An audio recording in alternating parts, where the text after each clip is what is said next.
Hi అండి. Hi. ఇప్పుడు mad for each other అని చెప్పి ఒక షో ఉంది కదా స్టార్మాలో. సో ఆ షో గురించి ఏం చెప్తారు? షోలు చాలా రకాలు తయారైపోతున్నాయి. షోస్, ఎంటర్టైన్మెంట్, టెలివిజన్ రంగం రోజు రోజుకి కొత్త పుంతలు దొక్కుతుంది. అంటే డే బై డే వాళ్ళ ఇష్టారాజ్యం. అంటే మన చిన్నప్పుడు మా టీవీలో కానీ ఈ టీవీలో ఫ్రైడే వరకే సీరియల్స్ ఉండేవి. నవడేస్ సాటర్డేస్ కూడా కంటిన్యూ అవుతున్నాయి. ఇంకొన్ని డేస్ పోతే సండేస్ కూడా కంటిన్యూ అవుతుందేమో అని డౌట్ వస్తుంది. ఓవరాల్గా హౌస్ వైఫ్స్, ఇంకా విలేజ్ ఏరియాస్లో మెయిన్ ఎంటర్టైన్మెంట్ సీరియల్స్. ఈ సీరియల్స్ వరకు ఓకే, అంటే ఫ్యామిలీ డ్రామాస్ ఇవన్నీ ఓకే కొంచెం ఎంటర్టైన్మెంట్ పర్పస్లో. బట్ వేరాజ్ షోస్ వచ్చేసరికి బిగ్ బాస్, ఇంకా మేడ్ ఫర్ ఈచ్ అదర్, ఈ మధ్య రీసెంట్గా స్టార్ట్ అయింది కదా made for each other. So ఆ షోలో ఏంటంటే బిగ్ బాస్ అంటే వాళ్ళు ఒక్కొక్క డిఫరెంట్ రంగాలలో ఫేమస్ అయిన వాళ్ళు, సెలబ్రిటీస్ కావచ్చు, కామన్ మ్యాన్స్, అట్లా ఒక్కొక్క వేరియేషన్గా సెలెక్ట్ చేస్తూ వస్తున్నారు. అదొక టైప్ ఆఫ్ మోటివ్తో నడుస్తుంది రేటింగ్స్ అదంతా. సో ఓకే, అది దాని రేటింగ్స్తో అది బాగానే పోతుంది కమర్షియల్గా. నాగార్జునకి, మనకి కాదు. వాళ్ళు ఏం సజెషన్ ఇస్తున్నారు, ఏం సమాజానికి మెసేజ్ ఇస్తున్నారు అనే దానికి మాట్లాడితే ఇంకా ఎంటర్టైన్మెంట్ని ఇష్టంగా భావించే వాళ్ళు మన మీద కామెంట్స్ చేస్తారు, ట్రోల్స్. సో నేను మాట్లాడదలుచుకోలేదు. అంత ఎంటర్టైన్మెంట్ ఎందుకండి, పనికి మాలిన ఎంటర్టైన్మెంట్. అప్పట్లో వచ్చేది ఏదో మీలో ఎవరు కోటీశ్వరుడు అని, అలాంటి షోస్ ఉంటే అవి సమ్ కైండ్ ఆఫ్ నాలెడ్జ్ని ఇంప్రూవ్ చేస్తే, అట్ ది సేమ్ టైం ఓ ఫ్యామిలీ కలిసి డిన్నర్ చేస్తూ కూర్చున్న టైంలో ఈ క్వశ్చన్కి ఇది ఆన్సర్ అయి ఉంటుంది అని మనకే కొద్దిగా తెలిసి వచ్చే అవకాశం ఉంటుంది. అట్లాంటిది పర్లేదు. కానీ మేడ్ ఫర్ ఈచ్ అదర్ ఇట్లాంటి అంటే షోస్ గురించి కామెంట్ చేస్తే మంచి చెడుని కామెంట్ చేయాలి. నాకు అంటే పర్సనల్గా వాట్ ఐ ఫీల్ అనేది, వాళ్ళు సెలబ్రిటీస్ అంటే వాళ్ళు ఒక్కొక్కరు టెలివిజన్ రంగం నుండి, ఇంకొంతమంది యాంకర్స్, ఇట్లా వాళ్ళు సహనటులుగా సినిమాస్లో కూడా చేసిన వాళ్ళు రియల్ లైఫ్లో వైఫ్ అండ్ హస్బెండ్ బాగున్నారు. బట్ ఒక కామన్ మ్యాన్కి ఏమని ఉంటుంది, సెలబ్రిటీస్ వాళ్ళ రియల్ లైఫ్లో ఎట్లా ఉంటారు, ఏం చేస్తాను అనేది ఒకటి తెలుసుకోవాలని క్యూరియాసిటీ ఉంటుంది. ఆ క్యూరియాసిటీని కూడా మా టీవీ వాళ్ళు క్యాచ్ చేసుకొని పబ్లిక్గా ఇట్లా చూపించడము, వైఫ్ అండ్ హస్బెండ్ ఇట్లా ఉండడం. అంటే ఒక common wife and husband job చేసుకునే వాళ్ళు అంటే వాళ్ళు అనుకోవాలా ఇలానే ఉండాలి, ఇలానే తిట్టుకోవాలని. అంటే వైఫ్ అండ్ హస్బెండ్ని ఇలానే ఉండాలి అని పోర్ట్రే చేయడం, that's not at all correct. అంటే మనం ఎవరం, వాట్ నీకుండే పరిమితులు నీకుంటాయి. ఆర్థోడాక్స్ ఫ్యామిలీకి ఒకలా ఉంటుంది, ఫ్రీడమ్ ఉన్న వాళ్ళకి ఒకలా ఉంటుంది. ఇంకా ఒక్కొక్క ఇప్పుడు గేటెడ్ కమ్యూనిటీలో ఉండే వాళ్ళకి ఒకలా ఉంటుంది, విలేజ్ కల్చర్లో ఉండే వాళ్ళకి ఒకలా ఉంటుంది. వీళ్ళు ఎవరంటే డిసైడ్ చేయడానికి అర్థం కాదు. అంటే ఒక వైఫ్ అండ్ హస్బెండ్ ఇట్లా ఉండాలి, ideological wife and husband, how they differ, అసలు ఎందుకు అట్లాంటి డిఫరెన్షియేషన్ చేయాలి?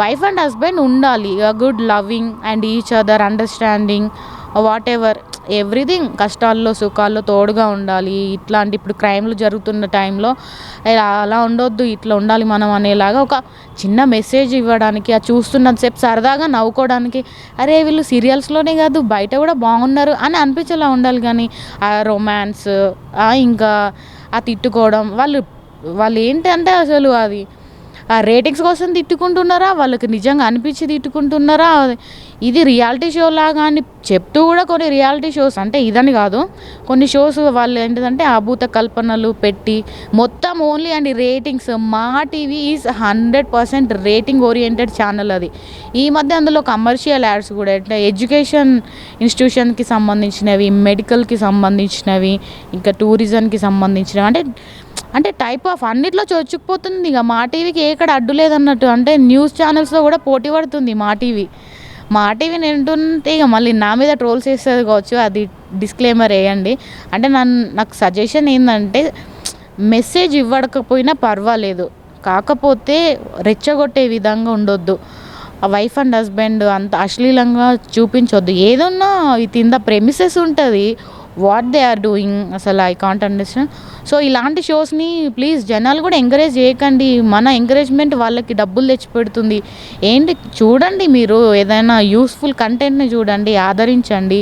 Okay, that was okay. కానీ ఇట్లాంటివి జనాలు కూడా ఆదరించడం, వాళ్ళ జేబులు నిండడం తప్పితే ఏం లేదు. మోరోవర్ అంత అవసరం లేదు ఎంటర్టైన్మెంట్ జనాలకి కూడా. ఇలాంటి పిచ్చి పిచ్చి ఎంటర్టైన్మెంట్లు అన్నిటిని మనం ఎంకరేజ్ చేస్తూ పోతే మన పిల్లలకి, ఫ్యూచర్ భావితరాలకి అంటే అసలు కల్చర్ అంటే అర్థం కాదు, ఫస్ట్ ఆఫ్ ఆల్ ఎట్లా బిహేవ్ చేయాలి ఇదే కరెక్ట్ ఏమో అనుకుంటారు. ఏ ఒక సోకాల్ సెలబ్రిటీ కొడుకున్నాడు, ఆయన బూతులు మాట్లాడినా ఆయన ట్రెండు. ఆయన వాటర్ బాటిల్లో వాటర్ తాగడంట, ఆయన బీర్ బాటిల్లో వాటర్ పోసుకొని తాగుతాడట.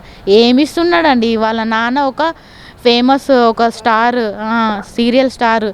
అంటే అవి విన్నప్పుడు ఈ టీనేజర్స్కి ఏమనిపిస్తుంది, అరే వాడు ట్రెండీగా డిఫరెంట్గా ఉన్నాడురా, మనం కూడా అట్లా చేద్దాంరా అది ఇది అనేసి. అంటే ఒక దానికి అలవాటు అయిపోతారు బేసిక్గా. అలాంటివి కొన్ని అవాయిడ్ చేయాల్సి ఉన్నది జనాలు. పబ్లిక్ కూడా ఏమనుకుంటుందంటే ఇప్పుడు ఇలాంటి షోస్ పెట్టడం చాలా వరకు పబ్లిక్కి ఎంటర్టైన్ చేస్తున్నాం కదా, ఎంటర్టైన్ అవుతున్నారు కదా అని చెప్పేసి అంటున్నారు. దానికి మీరు ఏమంటారు? ఎంటర్టైన్ అవుతున్నారు, ఓకే. ఎక్కడ హెల్దీ ఎంటర్టైన్మెంట్ ఉండాలి. నువ్వు ఎంటర్టైన్ చేస్తా అని ప్రతిదీ ఎంటర్టైన్మెంట్ చేస్తా అంటే ఎట్లా? ఇప్పుడు ఒక మనకి ఇన్స్టాగ్రామ్లో ఒక అతను ఉంటాడు, ఒక అతను ఆయన తిట్టినట్టే చేస్తాడు మోటివేషన్, బూతులు ఉంటాయి అందులో. బట్ ఆ మోటివేషన్ అనేది అంటే యూత్ కొంత దాన్ని తీసుకున్నారు. వాడు తిట్టినా కూడా మంచి మాటలు చెప్తుంటాడు రా, అరే మనం నిజంగానే మా డాడీ కూడా ఇట్లనే చూస్తే మా డాడీ రీల్స్ షేర్ చేస్తున్నాడు రా అని ఒక 2-3 మెంబర్స్ కాలేజ్ గోయింగ్ బాయ్స్ మాట్లాడుకునే టైప్లో ఉంటుంది. అంటే వాడు చెప్పే పద్ధతి వేరైనా కూడా ఒక మంచి విషయాన్ని చెప్తున్నాడు. వీళ్ళు మంచి విషయం చెప్తున్నాము అనేసి చెప్తూ అందులో బూతులు యాడ్ చేయడం, ఇవన్నీ బేసిక్గా పిల్లలకి మనం అందించొద్దు. పిల్లలు ఎవరు టీవీలు చూడట్లేదు, సోషల్ మీడియానే చూస్తున్నారు. కానీ మనం టీవీని ఎప్పుడైనా పేరెంట్స్ ఆన్ చేసినప్పుడు కూడా అందులో పిచ్చి పిచ్చి ప్రోగ్రామ్స్, ఈ యాంకర్ మీద సెటైర్లు వేస్తాడు, యాంకర్ మీద అన్ని వారు సీరియల్ యాక్టర్స్ వాళ్ళు, అవన్నీ మనం ఎంకరేజ్ చేయొద్దు. యాంకర్ ఈజ్ అమ్మాయి, ఆమెను వి షుడ్ రెస్పెక్ట్, మనమైనా రెస్పెక్ట్ మేనర్లో బిహేవ్ చేయాలి. సుమ మీద ఎందుకు అప్పట్లో అట్లా వచ్చింది అని అంటే తన మీద ఎవరైనా సెటైర్ వేసినా కూడా దాన్ని తిప్పి కొట్టడం కావచ్చు అనే హెల్దీ వేలో ఆమె కొనసాగుతూ వచ్చింది. నా వచ్చే యాంకర్స్ కూడా ఎవరైనా సెటైర్ వేసినప్పుడు దాన్ని తిప్పి కొట్టే విధంగా ఉండాలి తప్పితే దాన్ని ఈ అని ఎంటర్టైన్మెంట్ చేస్తూ అపహాస్యంగా కావద్దు. అమ్మాయి అంటే బేసిక్గా హైట్స్లో ఉండాలనేది నేను చెప్తున్నా. ఎంటర్టైన్మెంట్ ఫైనల్గా ఇప్పుడు సెలబ్రిటీస్ వాళ్ళ ఇమేజ్ని డ్యామేజ్ చేసుకోవడానికి ఇలాంటి షోస్లో పాల్గొంటున్నారు అనుకోవచ్చా? Yes, absolutely. ఇప్పుడు కొంతమంది ఉంటారు సీరియల్స్లో యాక్ట్ చేసి లవ్ చేసి మ్యారేజ్ చేసుకుంటారు. వాళ్ళు ఏంటంటే బ్యూటిఫుల్ కపుల్ అంటే చూడ్డానికి సోషల్ మీడియాలో వాళ్ళ యానివర్సరీస్ కావచ్చు, బర్త్డేస్ కావచ్చు, ఏదైనా దే ఆర్ మంచిగా కామ్ గోయింగ్ లాగా వెళ్ళిపోతుంది. అరే ప్లెజెంట్గా అనిపిస్తుంది చూస్తే. వేరేజ్ వాళ్ళ బిహేవియర్ అంతా తీసుకొచ్చి పొద్దున్న ఏం చేస్తున్నారు, డ్యాన్స్లు ఎట్లా చేస్తున్నారు, వాళ్ళ మధ్య కెమిస్ట్రీ ఏంది అని అంటే అదంతా ఫేక్ అనిపించేలాగా కనిపిస్తుంది.